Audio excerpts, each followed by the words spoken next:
কোটিপতি হতে চান তাহলে 5টি ব্যবসা করুন। 1 নম্বর হচ্ছে জমির ব্যবসা। যদি আপনার কাছে টাকা থাকে জমিতে ইনভেস্ট করতে পারেন। হ্যাঁ, জমির ব্যবসা আপনাকে লাখপতি বানাবে, না বানিয়েই ছাড়বে না। যদি কোনো কিছু করি ভেবে চিন্তেই করতে হবে। মনে রাখবেন, বুদ্ধিহীন পরিশ্রম কিন্তু মূল্যহীন। গাধার মতো সারাদিন পরিশ্রম করতেছেন, পরিশ্রমের কোনো মূল্য নেই। হ্যাঁ, তো এমন কাজ আমরা কেন করব? এমন জায়গায় ইনভেস্ট করুন, এমন জায়গায় পরিশ্রম করুন যেখান থেকে আপনার ভালো একটা প্রফিট আসবে। 2 নম্বর হচ্ছে স্বর্ণের ব্যবসা। সব সময় মনে রাখবেন, স্বর্ণ এমন একটা জিনিস সব সময় দাম ওঠে। দাম কিন্তু কমে না, কমলে কিন্তু বেশি একটা কমে না। যেমন আপনি 1 বছর আগে কিছু টাকা ইনভেস্ট করে স্বর্ণ কিনে রাখতেন, আজকে সেটা দ্বিগুণ হয়ে গেছে। তার মানে যে টাকা দিয়ে কিনেছেন তার দ্বিগুণ দামে আপনি বিক্রি করতে পারতেন। এটা কিন্তু একটা বিজনেস, মানুষ কিন্তু বোঝে না। 3 নম্বর হচ্ছে ইলেকট্রিক পণ্য কিনে রাখতে পারেন। ইলেকট্রিক পণ্য হচ্ছে সাম্প্রতিক জিনিস। হ্যাঁ, প্রত্যেকটা মানুষকে লাগে, প্রত্যেকটা বাসায় লাগে। নতুন বাড়ি করছেন, কেউ ইলেকট্রিক পণ্যের দরকার। কিছুদিন পর পর ইলেকট্রিক পণ্য নষ্ট হয়ে যায়। আপনার কাছে যেতেই হবে, এই পণ্য কিনতে আপনার কাছে যেতেই হবে। পাইকারি দামে বিক্রি করতে পারতেন বা আপনি খুচরো বিক্রি করতে পারতেন। 4 নম্বর হচ্ছে কসমেটিকের ব্যবসা। এই কসমেটিকের ব্যবসায় কিন্তু প্রচুর লাভ। মা, বোন, ভাবি, স্ত্রী সবাইকে লাগে। এমন একটা বিজনেস করবেন আপনি যেখানে আপনার প্রফিট আসবে, অল্প করতে পারেন। সেই বিজনেসটা অল্প টাকায়ও শুরু করতে পারেন। 5 নম্বর হচ্ছে রড সিমেন্টের ব্যবসা। অনেক বেশি লাভবান এই ব্যবসায়। সব সময় মনে রাখবেন, আপনি 5 দিন আগে যে রড সিমেন্টের বস্তা কিনে রেখেছেন, 10 দিন পর দাম বেড়ে গেছে এবং মানুষজন প্রচুর পরিমাণে ঘর বাড়ি তৈরি করতেছে। যদি টাকা থাকে এই ব্যবসা করতে পারেন। এই ব্যবসা করলে কোটিপতি বড়লোক হতে সময় লাগে না। আমরা কিন্তু সবাই চাই বড়লোক হতে। বড়লোকের স্বপ্ন কিন্তু আমরা সবাই দেখি কম বেশি। কিন্তু এই ব্যবসাগুলো যাদের বেশি টাকা তারা কিন্তু এই ব্যবসাটা করতে পারেন। আবার কেউ বলবে আমার কাছে টাকা নেই, কিভাবে বিজনেস করব? বিজনেস করতে হয় আইডিয়া দিয়ে, বিজনেস করতে হয় ব্রেন দিয়ে। সব সময় মনে রাখবেন, টাকা দিয়ে বিজনেস হয় না, নিজের আইডিয়াকে কাজে লাগাতে হয়। জীবনে অনেক কিছুই করতে পারেন, সফল হতে পারবেন, জীবনে অনেক কিছুই করতে পারবেন। সংসার খরচ থেকে প্রতি মাসে 3,000-4,000 টাকা জমানোর বেস্ট আইডিয়া, মানি সেভিং টিপস। কোটিপতি হতে চান তাহলে 5টি ব্যবসা করুন।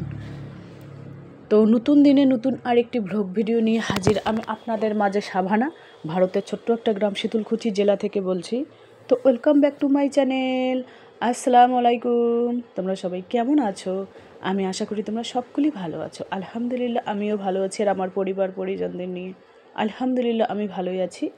আর আমার প্রাণপ্রিয় কলিজা আপু ভাইয়েরা তোমরা সবাই কেমন আছো? আমি আশা করি তোমরা সকলেই ভালো আছো। তো বরাবরের মতো না ব্লগটা আমি শুরুই করে দিলাম।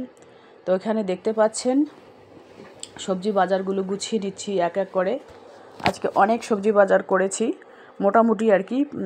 ফুলকপি, এখানে ফুলকপি আছে, তারপর মূলো আছে, পালং শাক আছে, কাঁচা লঙ্কা আছে, জলপাই আছে, আদা, রসুন, কাঁচা লঙ্কা, ধনেপাতা, আচার আছে। এই যে দেখতে পাচ্ছেন পালং শাক অনেক দিন থেকে খুঁজি পাই না, তো এই পালং শাক পেয়েছি। পালং শাকের কিন্তু দারুণ ভিটামিন। পালং শাক যদি ফুলকপি দিয়েও বানাতে পারো। আবার এই যে দেখতে পাচ্ছেন এটা হচ্ছে আচার, এটা হচ্ছে রসুনের আর মরিচের আচার। পালং শাক কিন্তু ওই আলু দিয়ে মাখা করলে ভালো লাগে। আবার ফুলকপি দিয়েও একটু মাখা করে রান্না করবেন, দেখবেন গরম ভাতে হেভি লাগবে। তো চলো ব্লগটা দেখতেই থাকো, আশা করি খুবই ভালোই লাগবে। তো আর আজকে যে কি বানাবো সেটাই ভাবতেছি। ডিম তো আছেই, তো তো ভাবছি যে ডিম দিয়ে ফুলকপির একটা মাখা মাখা তরকারি বানাবো, তাহলেই হয়ে যাবে। কারণ ফুলকপির এখন দাম আছে, কয়েকদিন আগে ছিল 80 টাকা, এখন হয়েছে 60 টাকা। যখন বেগুনের দাম হয় 80 টাকা তখন বলি বেগুন, যখন বেগুনের দাম কমে যায় তখন বলি বাইগন। এটাই মানে যত্ন সহকারে তখন নামটা নেওয়া হয় আর কি। এই জলপাইগুলো দেখতে পাচ্ছেন, জলপাইগুলো কিন্তু আমার কেনা না। মানে মানে ব্যাগ ডেলিভারির জন্য এক জায়গায় যাচ্ছিলাম, তো কালকে টোটোর হরতাল ছিল, তো একটা টোটোওয়ালা ভাইয়ের ব্যাগের মধ্যে কিন্তু এই জলপাইগুলো ছিল। তো সবাইকে বলে যে নিয়ে যাও, খাও সবাই মিলে। তো সবাই যায় নাই, আমিই গেছি। তো আমাকে আর কি তুলে দিচ্ছে এই জলপাইগুলো। যেগুলো পেকে গেছে ওইগুলো সাইড করে রাখতেছি, মুরগিদের খেতে দেবো। আর যেগুলো একেবারে টাটকা আছে ওইগুলো রেখে দেবো, জলপাইয়ের আচার বানাবো আর কি। বর্তমান সিজন হচ্ছে আমলকি, জলপাই, এইগুলোরই সিজন বর্তমান কিন্তু। তো যাই হোক, আমার ব্লগ কিন্তু প্রত্যেকদিন বিকাল 4টায় আসে। তো ছোট হোক বড় হোক, সংসারের কতটুকু কাজ হোক, আমি সেটা তোমাদের কাছে শেয়ার করি আর কি। যতটুকুই পারি ততটুকুই শেয়ার করার চেষ্টা করি। আলহামদুলিল্লাহ আমার ইউটিউবের মনিটাইজেশন খুলে গেছে, আমি খুব খুশি। কি বলবো আর। এখানে দেখতে পাচ্ছেন বাদাম, আমি কিন্তু যেখানে যাই না কেন বাদাম, কমলা লেবু, এটাকে কী বলে, আমলকি, ওইগুলো কিনে খাই। ওই তেলে ভাজা জিলাপি ওইগুলো খাই শখে, ওই 6 মাসে। ওইগুলো কিন্তু খেতে নেই, শরীরের পক্ষে খুবই ক্ষতিকারক। কারণ বাজারে যেগুলো জিলিপি ভেজে বিক্রি করে ওই তেল বছর 1 কিলো তেল দিয়ে ভাজলো, তেল শেষ হলো 250 গ্রাম, আবার 1 কিলো তেলে এনে ওখানে ঢেলে দিল। তাহলে দেখো এই তেলটা বছর ব্যবহার হয়। আর বাড়িতে যে তেলটা ব্যবহার করব সেটা কিন্তু একেবারে নিউ তেলের বোতল আর কি ব্যবহার করি। তো এই যে দেখুন ফুলকপিগুলো কেটে নিচ্ছি এভাবে। ফুলকপির ডাঁটিগুলো ছেলেমেয়েরা খেতে চাইবে না, ও ফুলকপির ডাঁটি গোটা শুদ্ধ দেই, আমিই খাবো। আমি কিন্তু সর্বভোগ সব খেতেই পছন্দ করি আর কি। এই পাঁচটি যদি নিয়ম মানে ব্যবসা তোমরা করতে পারেন, তাহলে কিন্তু জীবনে কিছু না কিছু করতে পারবেন। আর যদি এই 5টি ব্যবসা করতে না পারেন, তাহলে ঘুমিয়ে থাকলে কিন্তু জীবনে কিছুই করতে পারবেন না। সংসার খরচ থেকে প্রতি মাসে 3000 4000 টাকা জমানোর বেস্ট আইডিয়া তোমাদের আমি দিচ্ছি। দেখুন, সংসার খরচ করতে গেলে একটু দূরের বাজারে যেতে হবে। কারণবশত কোথাও গেলে, ব্যাংকে গেলে, বা মানুষের তো কারণ থাকতেই পারে, সেখান থেকে একটু দূরে যদি খরচটা করে আনো, সবজি বাজার হোক, মুদিখানার বাজার হোক, ওখান থেকে 50 টাকা হলো 100 টাকা হলো কিন্তু সেভ পাবে। হ্যাঁ, সবসময় এটাই করবেন। আর অফারের যে কোনো জিনিস অফার থাকলে কিন্তু তখনই কিনতে পারবেন। ওখানেও সেভ থাকবে আর কি। সেই বেস্ট আইডিয়াগুলো তোমাদের সামনে আলোচনা করতেছি আর কি। আর দু একবেলা কিন্তু বাড়ির সবজি দিয়েই চালিয়ে দেবে, এটা একটা আইডিয়া। আর একটা আইডিয়া, নিজের বাড়িতে যদি জায়গা জমি কম থাকে, তাহলে বাড়ির উঠোনে হোক, ছাদ বাগানে হোক, যাদের ছাদ আছে তারা ছাদের উপরে অল্প স্বল্প করে শাকসবজি আবাদ করতে পারো। মানে সার ছাড়া, গোবর, মুরগির পায়খানা, গোবর টোবর দিয়ে কিন্তু অল্প স্বল্প করে আবাদ করতে পারো, যাতে নিজেদের বাড়িতে আর কি চলে যায়। আমি কিন্তু এরকম করে মাছের পেটিতে এবার লাউ আর কুমড়োর চারা রোপণ করেছি। লাউগুলো তো গাজার কোনো আতা পাতাই নেই, কুমড়োগুলো খ্যাসখ্যাস করে হয়ে গেছে, কুমড়োর চারা অনেক হয়ে গেছে। তো যাই হোক, হয় মা বলছিল যে কি ওই লাউয়ের যে বীজগুলো আছে দেরিতে গজায়।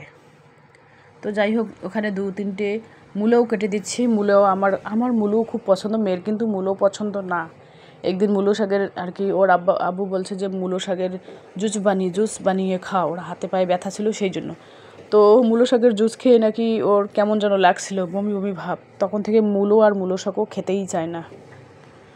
আমার মূলো ভাজিটাও ভালো লাগে। মূলোর শাকটা ছোট ছোট কুচি করে কচি শাকটা তেল বেশি করে দিয়ে ভাজি করলে হেভি লাগে খেতে আর কি। তো এইভাবে আমি সবজিগুলো কেটে নিলাম, এখন আমি রান্না করব। যাই হোক, মানে বেশিরভাগ কাজ কিন্তু আমি রাতেই করি, দিনের বেলা সময় পাই না, কারণ সময়ের অভাব থাকে। আবার আমি আগে এত ব্যস্ত ছিলাম না, এখন মানে যে যত বেশি ব্যস্ত থাকবে সে তত বেশি ইনকাম করতে পারবে। আমি আগে ব্যস্ত ছিলাম না, আগে 500-1000 টাকার মতো ইনকাম করেছিলাম। এখন একটু টার্গেট বেশি নিয়েছি দেখি, এখন বেশি করে ইনকাম করতেছি। 7 থেকে 8 হাজার টাকা আমি প্রত্যেক মাসে আলহামদুলিল্লাহ ইনকাম করতেছি। তো একটু তো চাপ নিতেই হবে, তাই না? একটু চাপ যদি না নেই তাহলে কিভাবে কি হবে বলুন?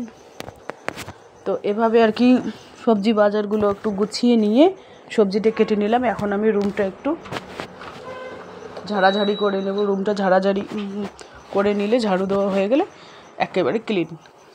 আর অফ ক্যামেরায় হয়ে গেছে, মোছামুছি হয়ে গেছে একবার। এই রুমটা মোছামুছি হয়ে গেছে অফ ক্যামেরায়। তো সেই জন্য আর কি মুছলাম না। সারাদিনে একবার হলে আমি এই রুমটা মোছামুছি করি। তো এই যে আজকে রান্না হচ্ছে ফুলকপি, ডিম দিয়ে একটু মাখা মাখা করবো। ফুলকপি মূলো দিয়ে ডিম মাখা মাখা করবো, আর কিচ্ছু করব না। তো এই যে দেখুন কাপ নিয়েছি, মানে কাপ শর্ট আছে ঘরের মধ্যে। ওই কাপের বেশিরভাগ কাপে হচ্ছে হাতুড় ভাঙা কাপ। তো ওই জন্য আর কি সস্তা দামে পেয়েছি দেখি 2 ডজন নিয়ে এসেছি। না সরি, 1 ডজন নিয়ে এসেছি আর কি। এই যে দেখুন ফুলকপি দিয়ে মূলো দিয়ে ডিমের একটু মাখা মাখা করবো। তো চলো টাটা, আল্লাহ হাফেজ। আজকের ব্লগ এ পর্যন্তই।